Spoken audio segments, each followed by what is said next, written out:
feel just like a dogwood tree. Yes, somebody come and carved a cross out of me. I've listened to that album Juarez of his so many times, and like every time I listen to it, it's something, I hear something new, come away with something different every time. And people like you made to the carpenter's son. I was kind of blown away when I first met him. I'd heard Guy Clark's songs and heard Joe Ely's stuff before, but I hadn't heard much of Terry's, and I'd never met anybody like that in my life, especially from out there where we're from, you know, in West Texas and New Mexico. Nobody thought like that, and even if they did think like that, they damn sure weren't going to say it out loud, you know, or draw it or put it on a piece of paper and show it to anybody. Well, I mean, he's still just kind of a good old Lubbock boy at heart, really. I don't know, the most honest bullshitter I know. And the police with their hammers and drove his white hands into me, and made him a part of a dogwood tree.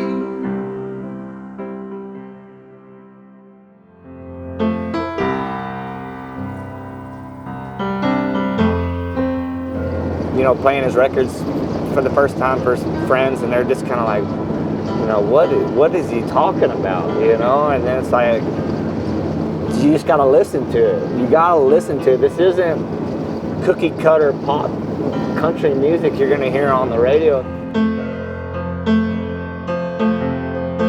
I think it can kind of blindside people if you're not prepared for it, you know? Because like, he's not scared to say anything.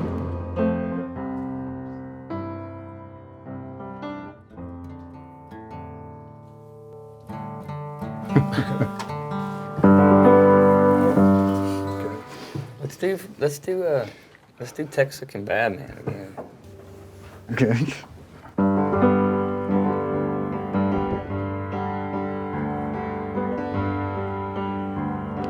Well, I am Texican Bad Man, and I got a pistol in my hand.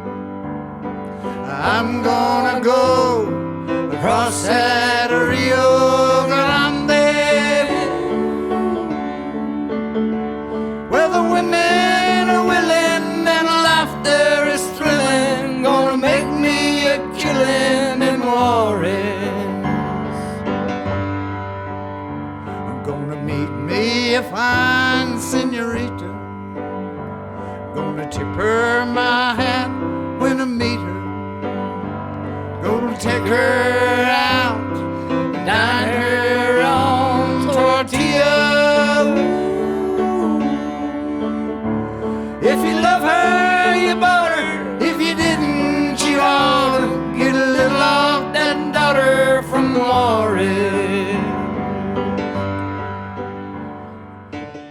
My mother was a piano player, and we had a piano in the house, and when rock and roll hit, I had to play an instrument. I had to learn something to do, you know, to get that out.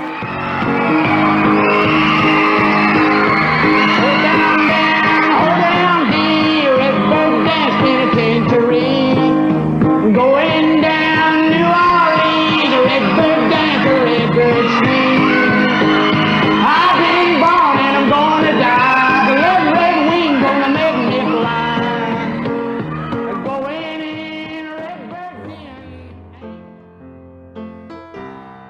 And my dad had been an old pro ball player, but when he got too old to play ball, he got an old Foursquare Gospel Church in Lubbock that was defunct, and rented it and started throwing dances.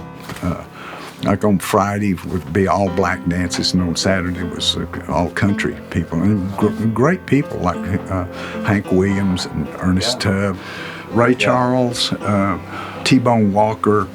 So I grew up and not particularly aware that these were incredible people, you know, because I was a kid. I was a little kid. You know, I had to leave before it dawned on me how incredible valuable and fertile it was. That something like that would happen in Lubbock and West Texas. Well, rock and roll, like when it hit Lubbock, it hit like an atomic bomb, you know, and I think it did all over the South. It was kind of the first big open door to the possibility that there's another world out there.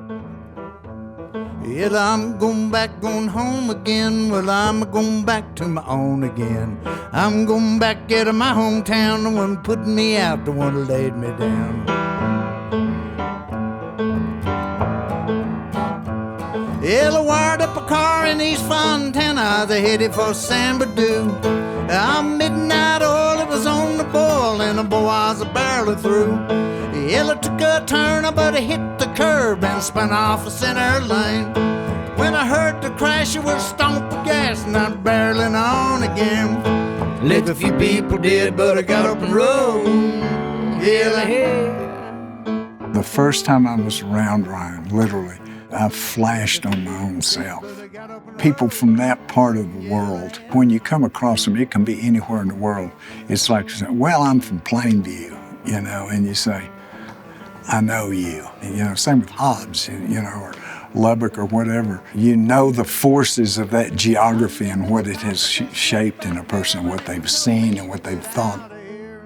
You know where I'm from as well, around Hobbs in that area.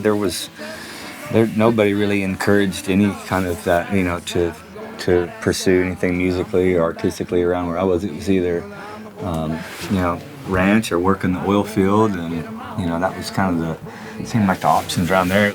I think for the longest time I didn't take myself seriously doing it. You know, I never had very big expectations, or nobody had really ever said that it was okay to do it. You know, and to keep doing it until I really kind of met you guys. You guys really encouraged me to do that.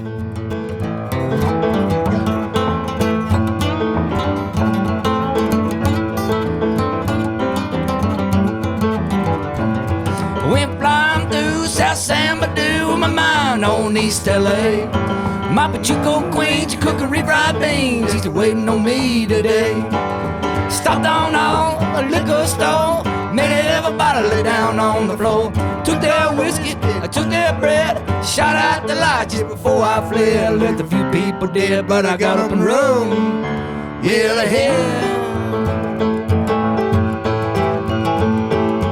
leave a few people dead, but I got up and rode.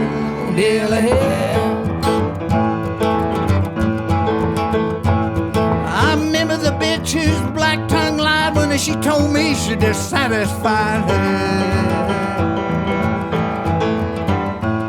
I remember her daddy, big as a truck, he said, fuck with me, boy, if you wanna fuck, yeah, fuck with me, boy, if you wanna fuck.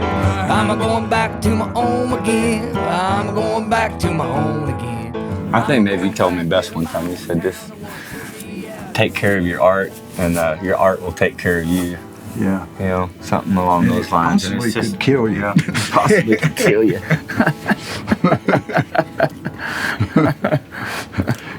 Yeah, there's that. And then there's that part of it.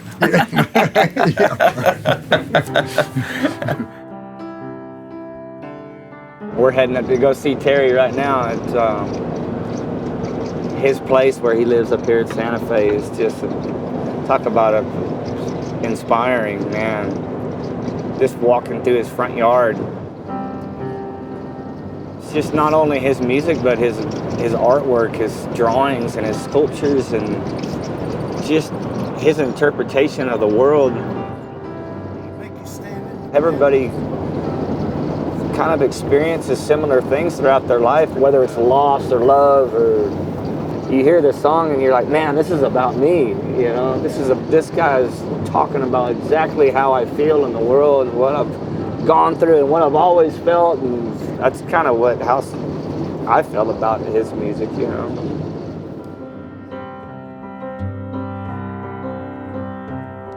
Well, he took his first release on a highway in 1953, green Chevrolet.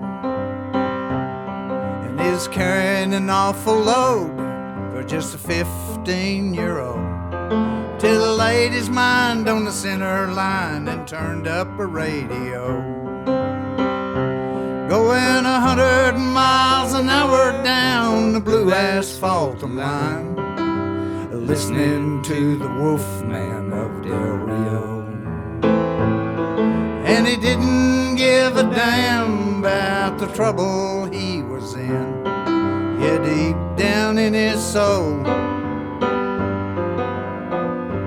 he just wanted to go. Songs, if they're not directly about something that happened in my life, indirectly it is.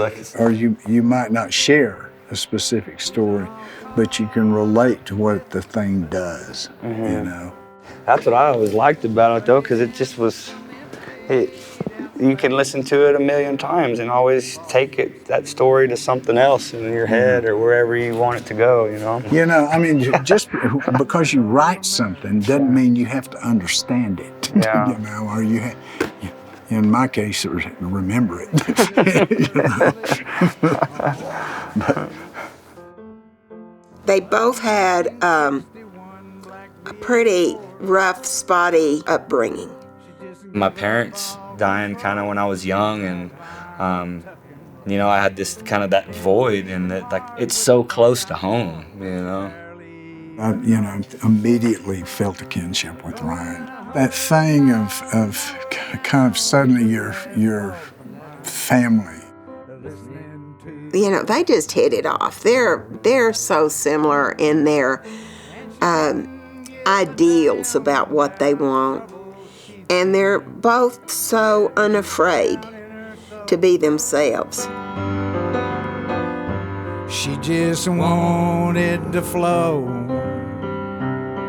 You could tell by, You know, hanging out with Terry and singing these songs and seeing these images, you know, it just makes all of that stuff, it digs it all right back up. And I like it. It's nice, you know. It's nice to not have to forget where you come from. You know, felt like I spent a long time trying to forget where I came from on purpose, you know, because it fucking sucked when I was a kid growing up. It wasn't romantic. It wasn't exciting. It was terrifying, you know. And now it's like, man, I don't know if I would have wanted to do it any other way, you know, if it makes you who you are. And it wasn't something I was trying to do. I didn't sit down and be like, man, I want to be a songwriter and I want to try to write songs. It was just, I learned how to play the guitar and sitting there and just being sad and just needing somebody to talk to. When I die, Lord, put my soul on a train. Send it southbound and give it a blues man name. Been a lost on them back roads, I've gone blind. Losing faith in my family, driven out of my mind. But on the side of heaven, won't you take me home? I've been gone so long, it's getting cold. On the south side of heaven, won't you take me home? I've been gone so When somebody's legitimately trying to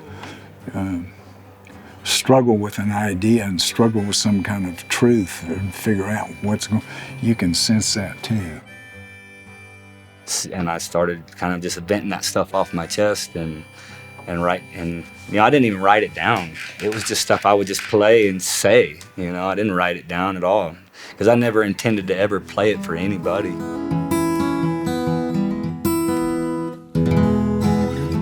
Sometimes I can recall what's left of me after my back's been peeled from the wall. If you could only see the best of me, I wouldn't have to pick the guitar or write you a song. But you only wanna be what you can see. I guess the heart don't always come with a soul.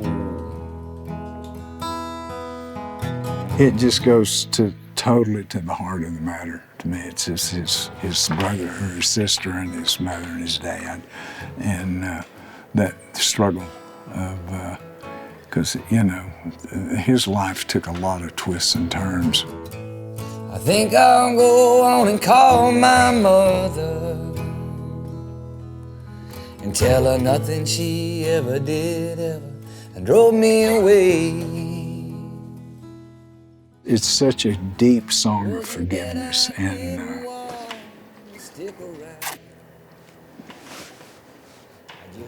I don't know, you know, I think there are some songs that you write to save yourself. Think I'll write my old man a letter and tell him everything at home is gonna be okay. And even if you can't give up on the drinking, well, I guess I couldn't either, and I'm still gonna love you anyways. And call my sister out in Vegas and tell her to roll the dice for me. And if you happen to roll you a 7, It's so much to the bone of his life, you know. And when you listen to it, it becomes the bone of your own life, you know, that's what's great about a song. It tells your own truth, I think.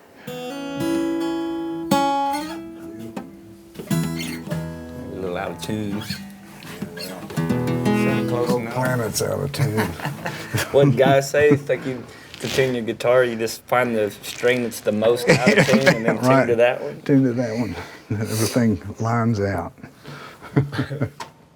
Whoever I was playing it for just took it as their own story and were like, man, I grew up that exact same way, you know?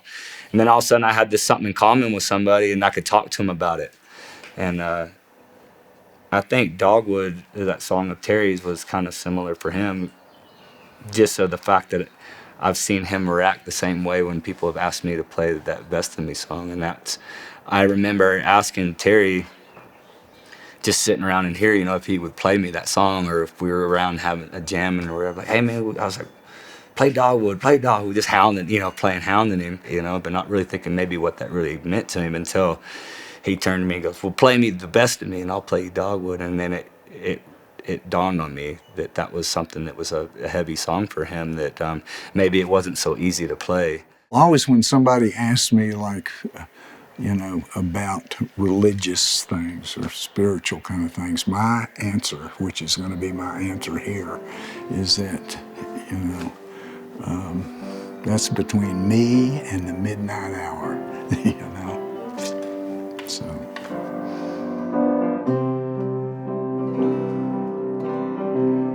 I feel just like a dogwood tree. Yeah, somebody come and carved a cross out of me. Then they carried me down to Jerusalem. And the people that give me to the carpenter's son. For me, that song, it saved my life because it was talking about one thing that was so repressive and so beat into you, and then just bam, release, you know, the release of like getting on a motorcycle and, you know. Well, I carried my way up a gold garden lane. Well, the sky turned black, Lord, it started to rain. And the police with their hammers drove his white hands at me. And they made him a part of a dogwood tree. Whether it's music or whether it's making a picture or whether, for me, but it's always a quest of some sort of making some kind of a dent in what this mystery is about.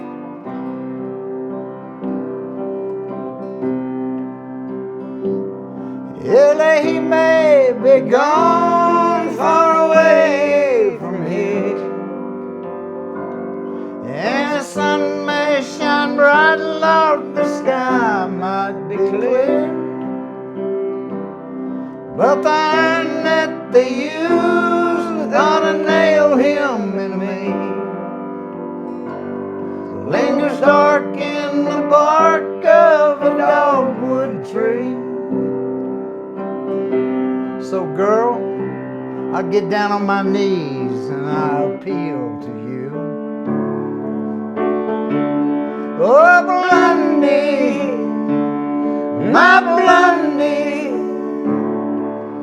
girl, won't you come and ride with me? Stuff your clothes in a sack, come and jump on my back down the highway. Yeah, I'm headed for Juarez by way of Cortez, Colorado.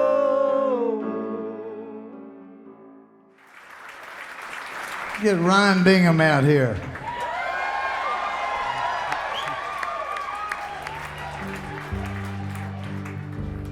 Well, I am a Texican bad man, and I got a pistol in my hand. I'm gonna go across that Rio Grande, where the women are willing and the life there is thrilling, gonna make me a killing and worry. Gonna meet me a fine senorita, gonna tip her my hat and meet her, gonna take her out and dine her on tortilla. And if you love her, you bought her. If you didn't, you ought to get a little off that daughter from Juarez.